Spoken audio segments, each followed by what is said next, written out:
Okay, we're, we're here today and we're figuring out our strategy. A few things we weren't sure of because each one of these old houses are going to be different. And we did speak to the inspector and they wanted us to go, like, we're in Canada, we're in Atlantic Canada, which isn't as cold as, let's say, Ontario or Winnipeg or places like that. We're allowed to go 3 feet here, frost line. So what we had to do, if you see here, this only goes to about here. Only that's like 2 feet, if that. So we had to put jacks. Like if you were to come along and dig this out, this could literally come down. This corner is sag. So we dug down, put a couple of blocks here. The big thing that we have where we are is we have a lot of rocks in the soil. The soils are just like full of rocks, like, you know, if you look, like you can just see here, you know. So we don't really have like a soft clay base or whatever, because each house or each location could be different.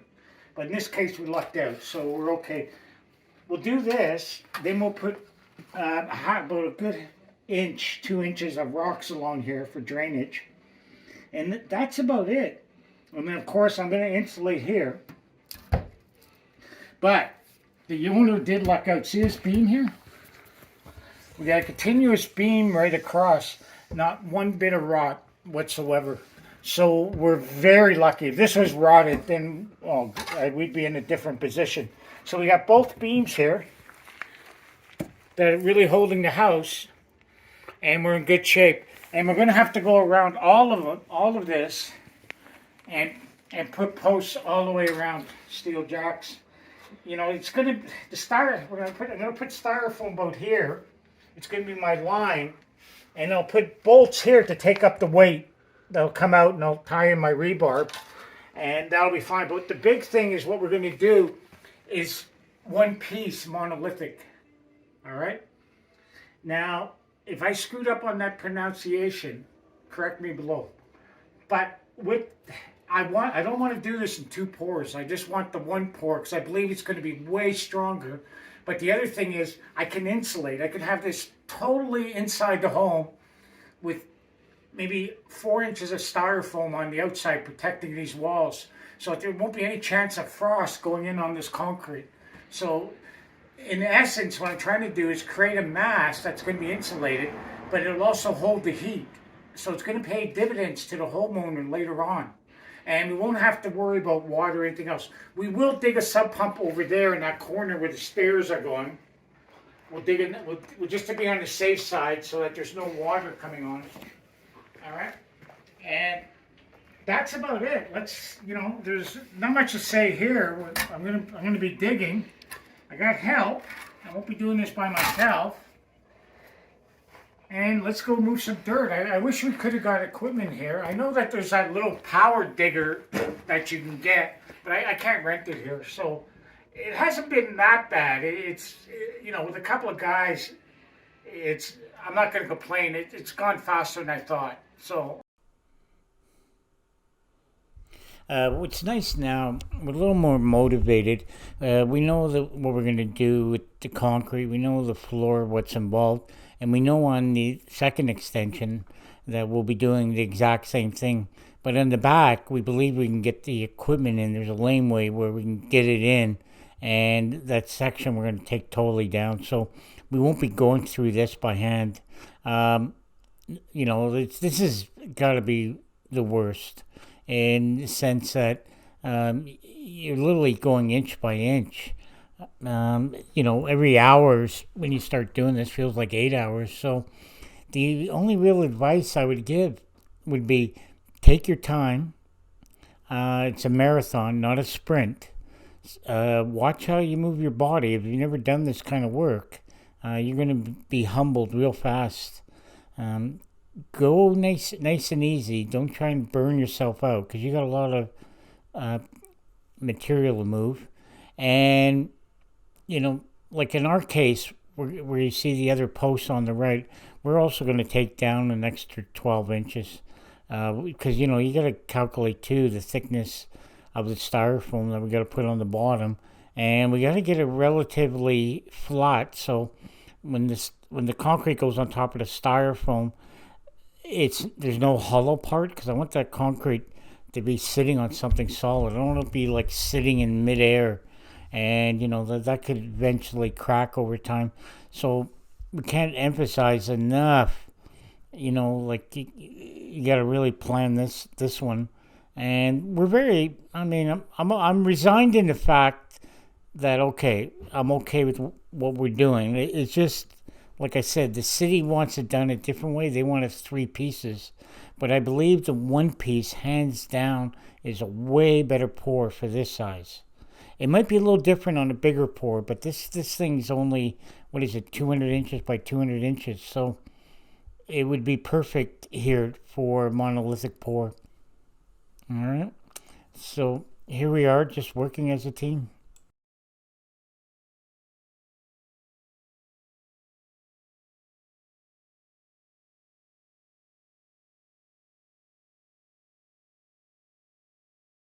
All right. What's going on, Kurt? Looks like we've been working a couple of hours, and what's the deal? We got one jack in. It's a little slow going, eh? It's tougher than we thought. We got a few jacks in. Now we're getting to a higher point here, and here's what our footings look like. Holy crap! Totally wow. Right. So this is supporting the house, or wow. Trying to.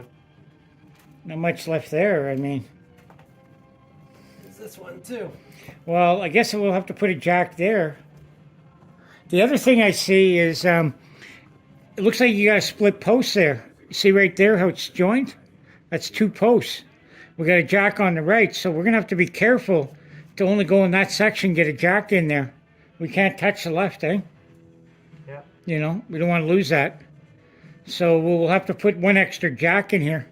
So your theory is, what's your theory about the water? Why is it more wet here? My theory is it's following the slope of the road. So this part of the beam is basically on the gravel or on the dirt, and then as you go along, you're still on the dirt, but the road is sloped at about, 30 degrees.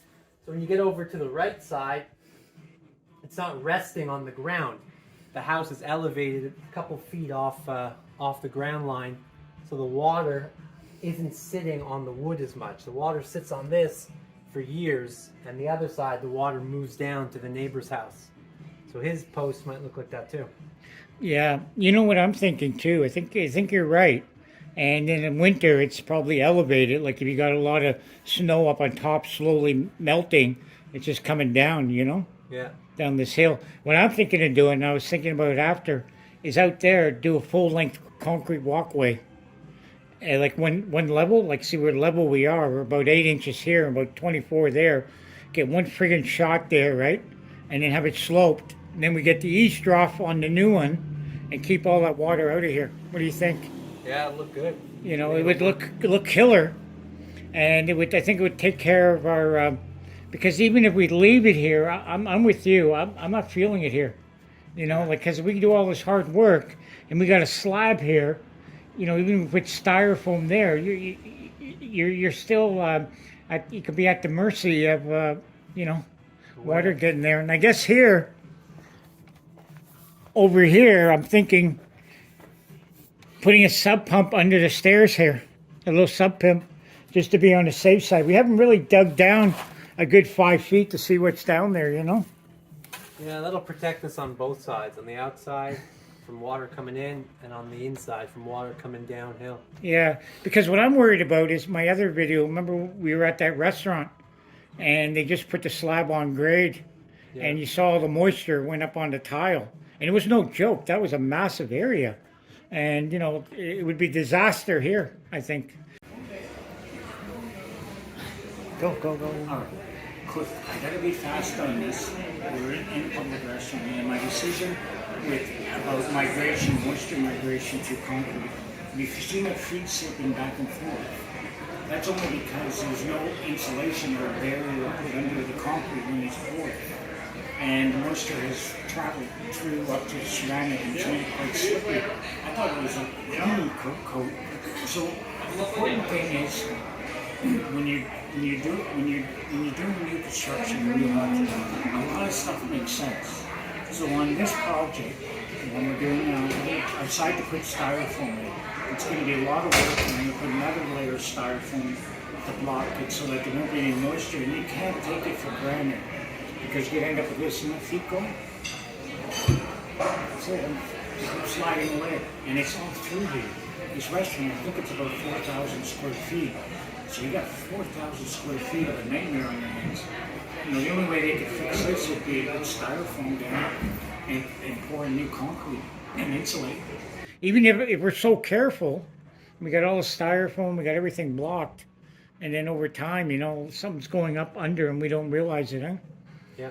All right, so I guess a lot of this is just really common sense, you know, and all right, so how big is your checkbook? It's gonna have to get bigger. It's gonna have to get a little deeper, are we? Every time we do something, it gets a little deeper. All right. Well, I knew this part would be tough. I think at the end of the day, though, I didn't expect them to allow us to go on the side there, which is nice. That's going to be a real added bonus, I think, for your home. And I think it'll make all the extra costs worthwhile what you're going through here. You know. Yeah, we got lucky with that. You know, and then these homes have like character. You know. Yeah. I don't know. Like I guess. Yeah. It's a lot of weight on the house. Yeah, well, it's not. That's what I'm saying. Only go there. Shit. Yeah, it's already loose. Eh? Wow. Okay. I guess we found out this post. That's what I was trying to tell you. Eh? Yeah. You know, like there's nothing really like that's just hanging on by thread. So we won't touch there. We can get a jack there. I'll get some screws up underneath it. Okay. Sounds good. What I could do is I can go grab a scrap piece of wood and sister it. Put a little 2x4 and just sister it. I'll see what I can get out of the bin. All right.